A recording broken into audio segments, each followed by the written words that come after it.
జనరల్గా జగన్మోహన్ రెడ్డి అనే వ్యక్తిలో ఇద్దరు వ్యక్తులు ఎప్పుడు దాగుంటారు. అది మీరు లోతుగా గమనిస్తేనే తెలుస్తుంది.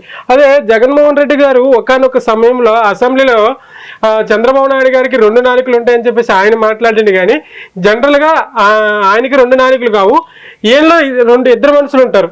అంటే అధికారంలో ఉన్నప్పుడు ఒకలాగా, అధికారంలో లేనప్పుడు ఒకలాగా, ఆయన నిబంధనలకు అనుగుణంగా ఉంటే ఒకలాగా, ఆయన నిబంధనలకి వ్యతిరేకంగా ఉంటే ఒకలాగా, ఆయన అనుకున్న దానికి రెస్పాండ్ అయితే ఒకలాగా, ఆయన అనుకున్న దానికి రెస్పాండ్ అవ్వకపోతే ఇంకొకలాగా, ఆయనలో 2 వ్యక్తులు ఎప్పుడూ దాగుంటారు.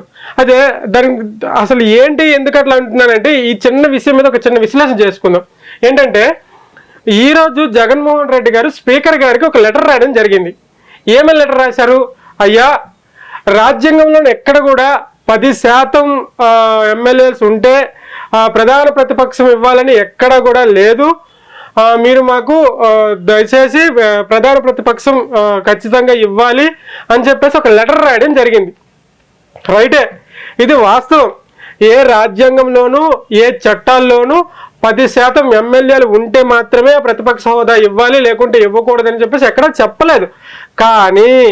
కానీ మనకు ఒక ఆనవాయితీ ఉంది. ఎప్పుడు ఇక్కడ 2014, 2019 మనం ఒకసారి చూసుకోవాలి. ఇది పార్లమెంట్ చెప్తున్న విషయం. ఏంటంటే అప్పుడు కూడా కాంగ్రెస్ డైరెక్ట్గా సుప్రీంకోర్టుకి అప్పీల్ చేసింది. మాకు కూడా 10% ఓటు బ్యాంక్ ఉంటేనే, 10% ఎమ్మెల్సీ ఉంటేనే, మా ఎమ్మెల్యేలు ఉంటేనే మాకు ప్రతిపక్ష హోదా ఇస్తామంటారు, లేకుంటే క్యాన్సిల్ చేస్తారు. అప్పుడు సుప్రీంకోర్టు డైరెక్ట్గా చెప్పేసింది, మేము పార్లమెంట్ వ్యవహారాల్లో జోక్యం చేసుకోము, మేము శాసనసభ వ్యవహారాల్లో జోక్యం చేసుకోము, అది మీరు తెలుసుకోవాలని చెప్పేసి క్లియర్గా చెప్పడం జరిగింది. అంటే ఇక్కడ మనకు క్లియర్గా అర్థం అవ్వాల్సిన విషయం ఏంటంటే జగన్మోహన్ రెడ్డి గారికి కూడా ముందే తెలుసు. ఏం తెలుసు? ఇది స్పీకర్ గారు ఎట్టి పరిస్థితుల్లో ఒప్పుకోరు, ప్రధాన ప్రతిపక్షం ఇవ్వడం జరగదని ఒప్పుకోరు, ఇటు సుప్రీంకోర్టులో హైకోర్టు కూడా జోక్యం చేసుకోవు. సో ఇప్పుడు ఆయన ఏం చెప్పొచ్చు ప్రజలకి? నాకు ప్రధాన ప్రతిపక్షం ఇవ్వట్లేదు, ఎందుకంటే నేను ప్రజల తరపున పోరాడతానంటే నాకు అవకాశం ఇవ్వట్లేదు అని చెప్పేసి ప్రజల దగ్గర సానుభూతి, సింపతి గెయిన్ చేయడానికి ఇట్లాంటి డ్రామాకి తెరదీశారనేది నాకు అనిపిస్తుంది. ఇక్కడ ఒక విషయం చెప్పుకోవాలి మనం. ఏంటంటే గత 5 సంవత్సరాలు జగన్మోహన్ రెడ్డి గారు అధికారంలో ఉన్నప్పుడు జగన్మోహన్ రెడ్డి గారు ఒక విషయం మాట్లాడారు. అదేంటనేది ఇప్పుడు మీకు వినిపిస్తా, వినండి. ఆ తర్వాత మాట్లాడదాం. అసలు ఈ మనిషిలో ఇద్దరు మనుషులు ఎలా దాగుంటారని అన్నానో దీనికి నిదర్శనం అది. ఒక్కసారి వినండి. నేను కూడా చంద్రబాబు నాయుడు గారి మాదిరిగానే ఆలోచనలు చేసినట్టే చంద్రబాబు నాయుడు గారి ప్రతిపక్ష హోదా స్టేటస్ కూడా వచ్చి ఉండేది కాదు, అలా ఉండేవాడు అక్కడ కాదు. అవునయ్యా, నీకు తెలియకపోతే తెలుసుకో వాస్తవాలు. నేను కూడా నీ మాదిరిగానే ప్రలోభాలు పెట్టినంటే, నేను కూడా నీ మాదిరిగానే మంత్రి పదవులు ఇస్తా రెడీగా కానివ్వండి అనింటే, నేను కానీ డోర్ తెరిస్తే నోట్లో నుంచి మాట చెప్పడం లేదు, ఎంతమంది టచ్లో ఉండాలని చెప్పి సంతోషపడండి.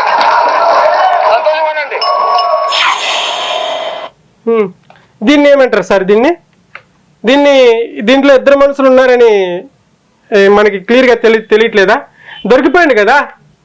అంటే నువ్వు అధికారంలో ఉన్నప్పుడు నేను డోర్ తెరిస్తే నా దగ్గరికి మీ మంత్రివర్గం మొత్తం నా పార్టీలోకి వచ్చేసి నీకు ఆ ప్రతిపక్షం కూడా వచ్చే 23 సీట్లు కూడా నీకు ఉండవని చెప్పేసి అంత ప్రగల్భాలు పలికిన మనిషివి ఈరోజు ఎందుకు ప్లేట్ ఫిరాయించి నేను పెద్ద అమాయకుడు, నాకేం తెలీదు, సో నేను ప్రధాన ప్రతిపక్షం తరపున పోరాడతామన్నా కూడా నాకు అవకాశం ఇవ్వట్లేదు అని చెప్పేసి ఎందుకు సింపతి గెయిన్ చేయడం? అవసరం లేదు కదా.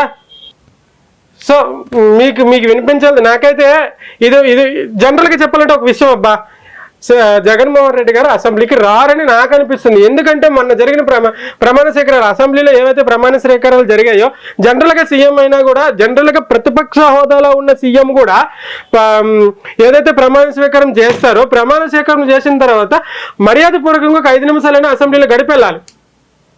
నువ్వు ఇట్లా వచ్చి బ్లాక్ డోర్ నుంచి వెళ్ళిపోయినావు. అప్పుడే అర్థమవుతుంది కదా నీకు అసెంబ్లీ రావడానికి ఇష్టం లేదని. నీకు టీడీపీ అత్యంత ప్రతిష్టాత్మకమైన గౌరవం ఇచ్చింది. నీకు జనరల్గా నువ్వు ఒక ఎమ్మెల్యేవి, నీకు ప్రతిపక్ష హోదా కూడా లేదు, నువ్వు సీఎం క్యాండిడేట్ కూడా కాదు. ఇప్పుడు నువ్వు 11 సీట్లతో ఉన్న సాధారణ ఎమ్మెల్యేవి. నువ్వు అప్పుడు ఏం చేయాలి? నీకు జనరల్గా చేయాలంటే అందరు మంత్రులు అయిపోయినాక, అందరు ఎమ్మెల్యేలు అయిపోయినాక నువ్వు ప్రమాణ స్వీకారం చేయాలి. కానీ బాబు గారు పెద్ద మనసు చేసుకొని మర్యాదపూర్వకంగా సభా నియమాలను పాటించి నీకు మంత్రులు అయిపోయిన వెంటనే నీకు ప్రమాణ స్వీకారం చేయడానికి అవకాశం ఇచ్చారు. నువ్వు ఎక్కడ నిలబెట్టుకున్నావు? అది ముఖం ఇంత మార్చుకొని నల్లగా చేసుకొని తడబడుతూ చెప్పేసి ఏదో ఒకటి చెప్పి నేను వచ్చిన ఏదో పూజ చేసిన అత్యంతలు అయిపోయింది ప్రసాదం ఇచ్చేసి తినేసి వెళ్ళిపోయింది అన్నట్టు బ్యాక్ డోర్ నుంచి జంపు.